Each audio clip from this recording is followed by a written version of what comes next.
Well, sometimes I look back and I just wonder, what were we thinking? What was I thinking? We went for a long, long period of time with no resources. And when I mean no resources, I mean no resources. People told us we were crazy to go all in. You know, is this really going to work? I think some of the most beautiful things can emerge through trial and through difficult times.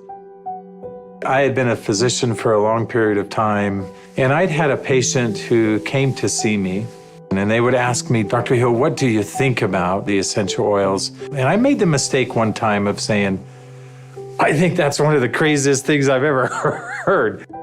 She looked me right in the eye and she said, I am so disappointed to hear that, because that's done more for me than you or any of your colleagues or anyone has ever done for me. And it intrigued me. And over time, I became more intrigued. I became involved with essential oils.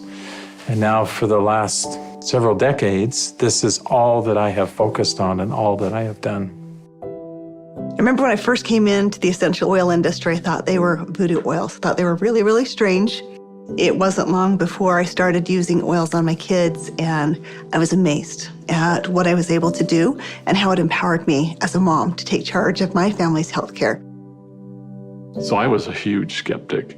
Parents were educators. My father's a professor of physics. So I just wasn't raised anything but allopathic Western medicine. I learned over the years how effective they were and can be, especially if they're pure. After working 10 years in the essential oil industry, I found myself leaving for integrity purposes because I knew that essential oils had to be pure. The desire of my heart was just to go home and raise my children. And I hadn't been home very long before my husband came to me and said, there's something more you're supposed to do. And as he said this to me, I actually was very angry with him because my heart said, I want to be home with my kids. And he said, sweetheart, you're not listening. There is something you're supposed to do with Dave and Dr. Hill with these oils. And I said, what do you mean, these oils? I've tried all the essential oils out there.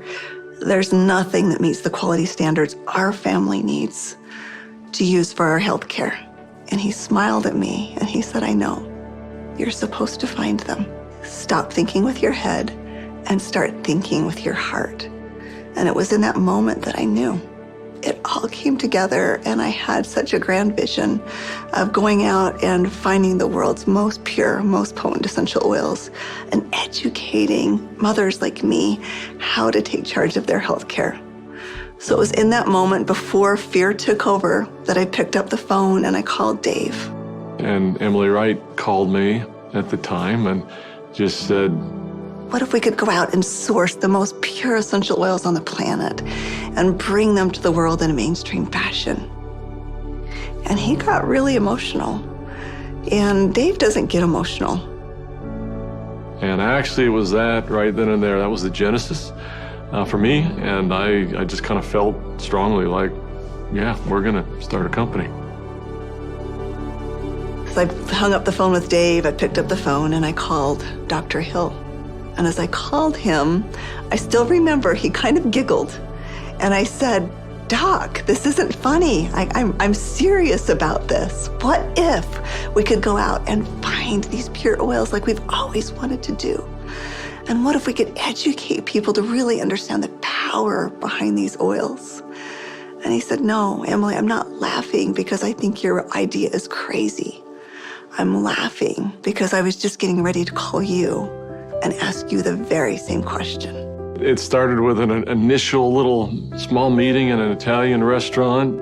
In the far corner, and we met for 5.5 hours until they finally kicked us out of the restaurant because we weren't buying food anymore. And we just started to dream. We would meet anywhere we could find some space to meet. And it was in some strange places. Of course, the basement of the Normal Library was one. We got too rambunctious and they finally kicked us out of the library. Sometimes it was in the basement of our homes. I remember not telling my kids, that I was unemployed and starting a new thing, but the dad was working on a project in the basement. As I did the business plan, I started to realize that this was going to be big. I just knew that with such a good team and product that had changed our lives, we felt like this was going to be significant. So as we began in the spring of 2008, that's when we had a massive falling out with the housing market in the United States. And there was a lot of panic and a lot of fear. We looked at starting this company. The first thing you think is, I got to raise money. I've got to get capital. And we set out to do that initially. And actually ended up, the four of us, back in New York City, visiting with some very high-profile people. And as we gathered together that next morning at that conference table, and we've got, all of these Manhattan-style managers that are meeting with us, and they quizzed us for hours. Finally, at the end of the day, they looked at us and they said, "We believe that your business model is going to work. We believe that you will be successful, and we want to fund your venture. We'll give you $5 million. And we all, of course, felt extremely elated. They were willing to fund the company, but of course they were interested in 51% and control. And I just remember the feeling we had as we walked away from that conference table. And the four of us found ourselves in front of the Statue of Liberty. And I remember looking across the water. Almost as if on cue, as I recall, we all just grew somewhat silent. And as we looked out over the water, and I looked at the Statue of Liberty, what rung true to me is we're doing this to give people freedom. And if we take their money, we can't make people free. And we can't make this dream that we have a reality, because they'll never allow us to bring the quality of essential oils that we know we have to light. Because they'll be looking for an exit strategy, they'll be looking for a return on their investment, and that can't be part of the equation. I remember standing right next to Dave Sterling, and Dave looked at me, and in kind of a somewhat shocking way, he asked me, "How much money do you have, Doc?" And I said, I don't know. And he said, "How much can you pull together?" And I said, "I don't know." And he asked each one of us in succession, and before we left the park that afternoon, we had made the decision that we were unable to take any resources from anybody, and instead, we would all leverage everything we have. We took the equity out of our homes, we cashed out 401ks, we liquidated everything we owned in order for this dream to come to fruition. And so as I expressed this to my wife, I remember very clearly, she just looked at me and said, "Well, I trust you. You'll take care of us, and we'll be fine." And we had family members even come to us to say, "You're foolish. Your family is going to be homeless." So we went all in, everything. We didn't hold anything back. We thought it would be for just a couple of months that we went without any income, but it was 13 months. Those final months, we're eating almonds and yogurt and telling our kids they can't go to dance practice and they can't play sports because we don't have enough money. But having that belief that it was all going to be worth it. And I remember a day that we had $5,000 left in our account. $5,000 because we had just put together this big oil order. And we didn't know how we were going to make payroll. We didn't know how we were going to make commissions. And just to see how doors open every single time, as long as we continued to step forward, that doors open. People ask me sometimes, how are you guys able to do what you did? And, but everybody rolled their sleeves up and we did every job. We did this job, this job, this job. I was supposed to go out and find these precious oils. So I started calling people, and every single person would say, "Of course, our oils are 100% pure." And that's when I realized almost all essential oils that are sold out there are sold through brokers. These brokers were very smart people, often having very sophisticated labs. And the oils were almost always changed. Most were not pure. Most were synthetically created. I had probably 100+ different samples that had been sent to my home. And every time we would meet, Dave, Dr. Hill would say, Emily, have you found the oils yet?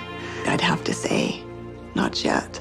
Like, are we going down the right path? Is this really what we're supposed to do? And I remember one beautiful day, I opened up my doorstep and 5 oils showed up all on the same day. It was frankincense, lavender, tea tree, lemon, and peppermint. As I smelled these bottles, I called up Dave and I called up Dr. Hill and I said, I found the oils. They said, don't you dare open them until we're all together. We knew that these oils were absolutely pure, and it gave us just enough confidence, just enough faith to continue stepping forward. I remember that first discussion we had. We talked about the culture of the company. What type of soul do we want doTERRA to have? And we realized that these oils are experiential. And we realized it had to be a person-to-person model. We had to bring people together. We've got to have a culture of giving back. We have to have a culture of caring. Locking arms with the people who are putting the seeds in the ground, who are harvesting these products. It's making sure that their needs are met. As I look back on it today with doTERRA, it's overwhelming to me to see the impact it is around the world. There was a lot of sacrifice, but again, those are days we look back on, with some pride. Sacrifice is a really important piece in setting the foundation. Today, we've empowered nearly 8 million families all around the globe. We're now filling 315,000 bottles of oil every single day. And just to think about it on that scale just warms my heart, knowing that every single bottle is changing somebody's life on both sides of the bottle. I think this work has such purpose. It's like, how can we stop? We have single-handedly changed the acceptance of essential oils in science and in medicine. We are so committed to this work. We are so humbled to be stewards of what nature has created so perfectly for us. And we're so grateful for all of our amazing employees, for all of our amazing wellness advocates, for all of our amazing customers all around the world. We haven't changed in our mission. We haven't changed in our purpose. We're still true to those things that very early on were important. If doing the right thing was important then, doing the right thing is important now. If helping and giving service to other people was important then, it's important now. If sourcing oils differently and doing what had not been done before was important then, it's important now. We feel like, as crazy as it sounds, we're still just beginning.